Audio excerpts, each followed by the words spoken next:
Good afternoon, Nerd Fam, and welcome back to beautiful Atlanta, Georgia. We're here on day one of KubeCon, CNCF's flagship event in North America. My name's Savannah Peterson, delighted to be bringing you all the stories from the show floor with the one and only Rob Strechay. Rob, first time on the desk with you today, I'm so excited. Glad to have you in here. I mean, I've been here warming it up for us all morning, so. Thank you very much for doing so. I believe this is our 7th or 8th KubeCon together. I think so. That's pretty cool. It's been a while. Yeah, it's been a thing. It has been a thing. Speaking of things, our next guest is definitely a thing. Please welcome Brian. Thank you for being here with us today. Hey, thank you guys for having me here. It is super exciting. You were getting us all warmed up before we went live. I'm really excited to dive into this conversation.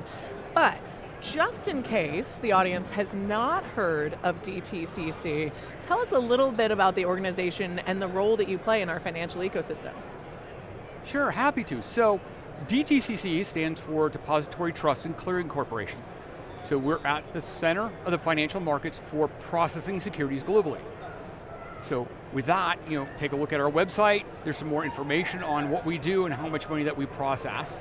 As you can see from the stats from the previous years. The Spoiler, it's a lot. It's a lot. It's amazing. And then when you take a look at it, right, the company has about a 50-year history, so you can start to see the time frames of where we came, really small to now we're leveraging one of the fastest growing technologies of Kubernetes, right? So it's a very fun time. And you described yourself as the heartbeat, right? So as the heartbeat, I started at the company 6.5 years ago as the only individual to lead the security inside Kubernetes. How do we protect it? How do we govern it? How do we get that rolling to prove that we're the technology to use? Now that's kind of changed to 3.5 years ago. I now lead the entire team. It's a small team, but we move at a high velocity, right? So my monkey ear is, for this team, we're going to continue increase velocity. I'm used to doing presentations, security at velocity, which if you know security, they're kind of slow. Which is not always the sector I think of as being lightning fast.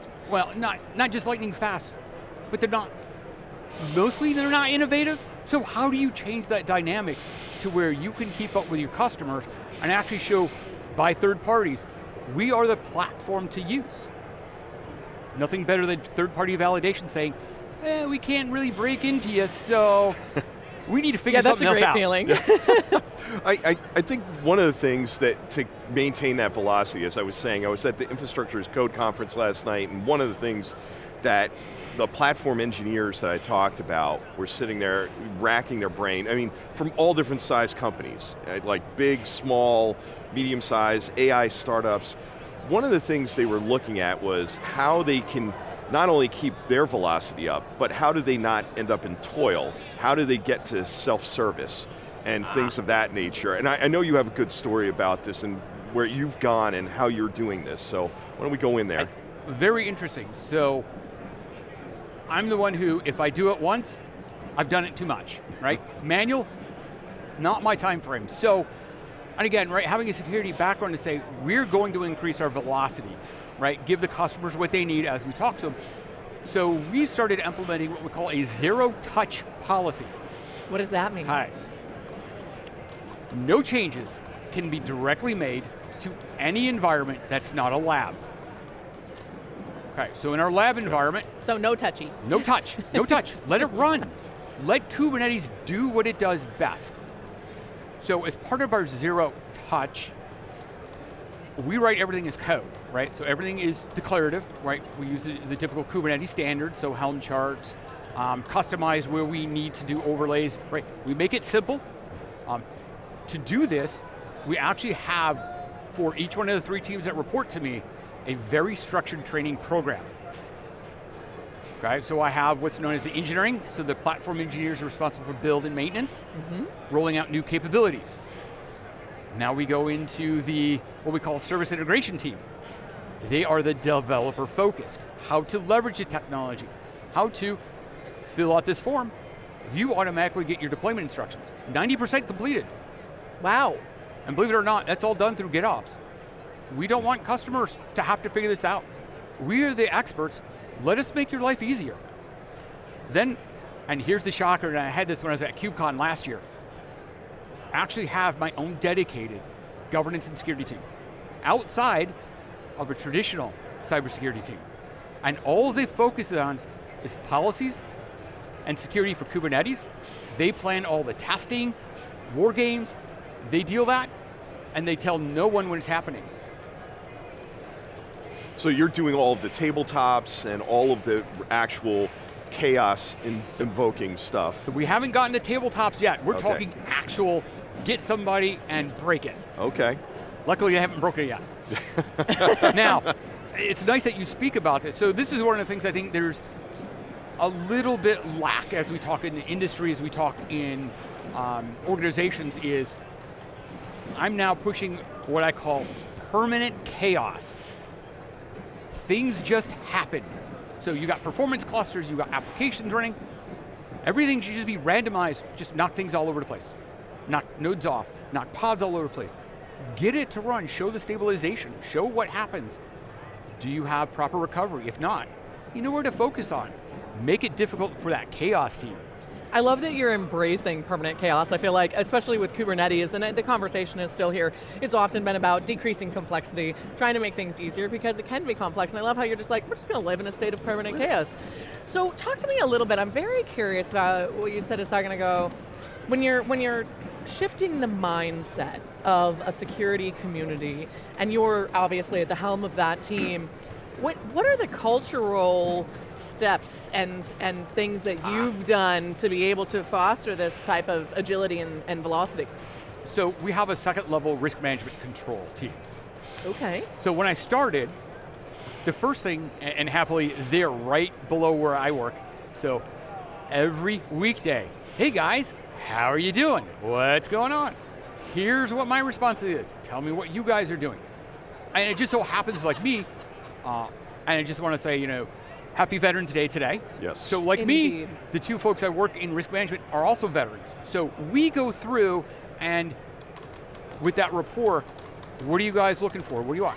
What if I just told you, here's all the security controls for the organization. This is how I'm going to meet them. Here's what we're doing. There you go. Would you like to have further information of what I want to do before we even enact it?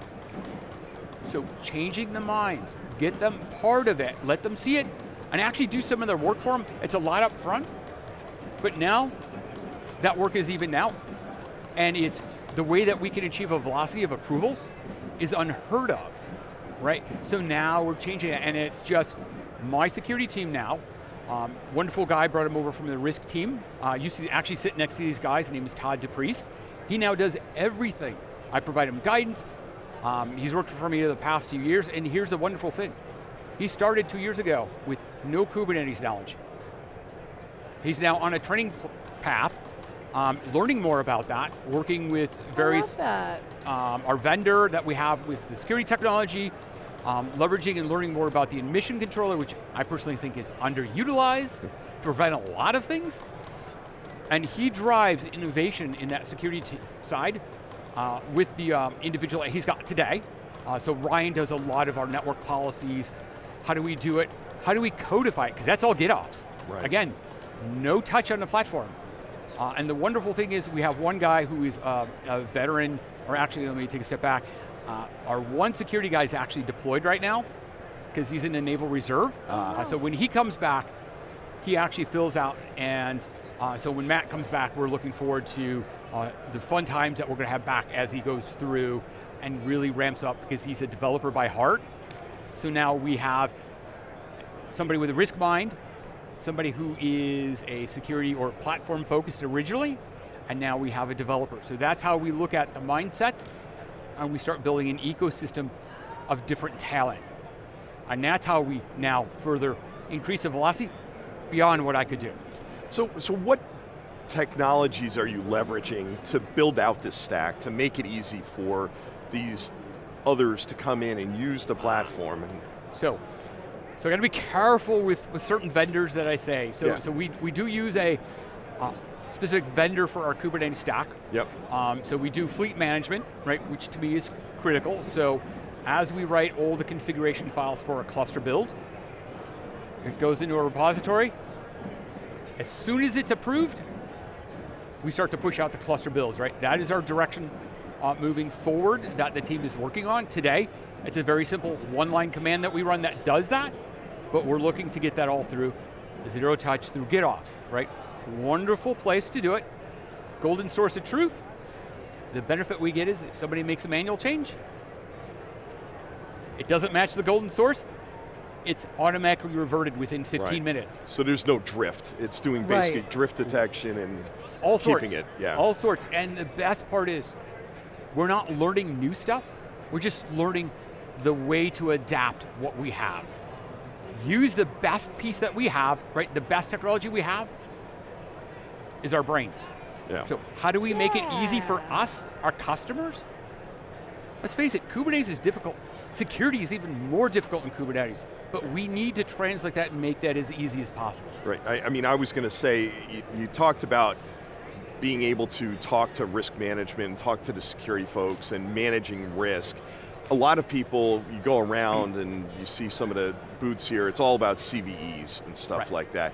How do you see the balance between risk and CVEs and how you're automating that as well? So the interesting point is when we look at that, my immediate, when somebody says, you have a lot of CVEs, okay. Where do you want me to focus? What's the worst of the worst? We don't have infinite resource.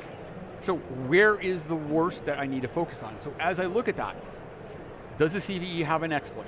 In Kubernetes, can I reach it outside the cluster? If I can't reach it, does that adjust the risk lower? I don't store data, so does that adjust the risk one way or the other? So that's where we have to start shifting the mind frame, and as I talk to other vendors in the Kubernetes security space, what I go is, hey, I want to see a FICO score, a risk score, right? Just like a credit card. But I look at it more as a reverse. The higher the number, the worse we are. So show me what the cluster looks like, and then for every application we deploy, show me what that application's own risk score is, because application teams will look at it and go, why are you lower than me? So now it's kind of like a healthy little competition. Oh yeah. So I kind of like that. So, hey, and then when you get into that, now you start to look at, do we want to do like an award session for, here is the customer, here's the application team that has managed their risk the most, as we have defined it. So our risk champion can celebrate is that. this. Oh, smart, yeah. Post it, make it known. Yeah. Here's what they did. Put their story into the corporate newsletter, let everyone see it. Because we're managing the risk, let the business run.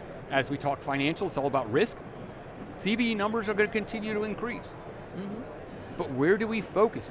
That's the key to make sure things are at an acceptable level. There's a lot of little details there, but what I love that you've highlighted throughout the entire course of this interview is the psychology behind all of it, whether that's elevating the team, elevating these risk champions, whatever that might be. Let's talk a little bit about governance and guardrails. Policy as code. Tell me all about it. So this is what I really enjoy as we've started. And for some people, this may not be a new concept. However, in our own repository, everything has to be code. So what encryption do we want to use? What is the separation for namespaces, right? So as we talked about network policies, even egress policies, it's all defined as code. It goes through checks, and it's a GitOps process that rolls it out across the board. So now, as we have that, we look at our fleet management and we then put policy into that going, anything that doesn't have an egress, here's a default policy automatically enact. So until the application teams update their own policies, their egress where they need to talk to outside the cluster, it doesn't happen. So now they take some ownership of how do they maintain the risk. We provide the flow to make it easy for them. So we have enhancements coming on the way to make it even easier to where, here's a text file, 1 entry per line. We'll take care of the rest, reformat it behind the scenes, and just make it as a vapor into the platform. That's pretty cool. It makes a lot of sense, and especially in a world where trust is absolutely imperative, this has got to be one of the bumpers on the bowling lane that gives people confidence. It is, and one of the things, and it's nice that you speak about trust, right? Yeah. So as we work with them, how do we digitally sign now? Because we go from zero touch to now we go into a zero trust security model. How do we digitally sign? How do we manage their certificate rotation? Application teams shouldn't have to worry about this, right? So taking that off their hands and having that 100% automated for them, now what you get is application teams that see your value, they talk to other teams. This now becomes what I call security sells your product. It's proven, you show what the key risk indicators are, and what I like to call, and I haven't heard anyone say this yet, but what I also like to call key governance indicators. Are we, and what percentage of the policies do we meet, and how is that automatically remediated? Nobody should have to do this stuff automatically. Write the code, test it, let it all be natural. Yeah. I think it's a really good point, Brian. This is awesome. All right, so you've been a fantastic guest on the show so far today. I have one final question for you. When we are sitting at KubeCon in 2026, what do you hope? Salt Lake. It is Salt Lake. We're going back. We're going back to Salt Lake. So. Okay, Nice. great. So I was actually wondering. Cold again and snow, but yeah, we had snow last year. yes. That was kind of nice. Yes, when we're there, or in Amsterdam even in the spring. What do you hope to be able to say then that you can't yet say today? So, what I hope to be able to say, and if everything works out for 2026, I hope to say, I'm a speaker. Oh yeah, what love I this hope for to you. say. Yeah. Right? So I did speak at Red Hat OS Commons yesterday. Yeah. About GitOps, the value it provides for customers and security. And now I'm hoping to expand and really show people, security is not just, oh, it's something that we think is painful. Yeah. But if we look at it the right way, as code, you actually achieve more because now you're changing the hearts and the minds. Why worry about it? It just happens. Well, I love that. CNCF, I hope you all are listening to that. We would love to see Brian on the stage in Amsterdam or Salt Lake next year. It's very exciting. Thank you so much for being on the show with us today. Thank you guys for having me. Yes, it's been a pleasure. And thank you, Rob. Great to be Thank back you. on the desk with you. And thank all of you for tuning in to our continuous 3 days of coverage here from Atlanta, Georgia at KubeCon. My name is Savannah Peterson. You're watching theCUBE, the leading source for enterprise tech news.